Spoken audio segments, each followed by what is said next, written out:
તો સુરતના ઓલપાડમાં ટ્રક ચાલકોની હડતાલ જોવા મળી છે। સાયણ સુગર મિલના ટ્રક ચાલકો હડતાલ પર ઉતર્યા છે। અકસ્માતના નવા કાયદાનો વિરોધ કરી રહ્યા છે। ટ્રક ચાલકોએ ટ્રક સુગર પરિસરમાં ઊભા કરી દીધા છે, જેના કારણે અન્ય લોકોને હાલાકી ભોગવવી પડી રહી છે।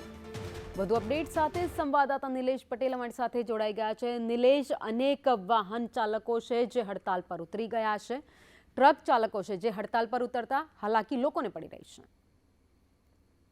जी ચોક્કસ ભાવિની જણાવ્યા કે હવે ભારે વાહનોની જે હડતાલ છે, હડતાલનો મામલો સહકારી મંડળીઓમાં પણ પહોંચ્યો છે।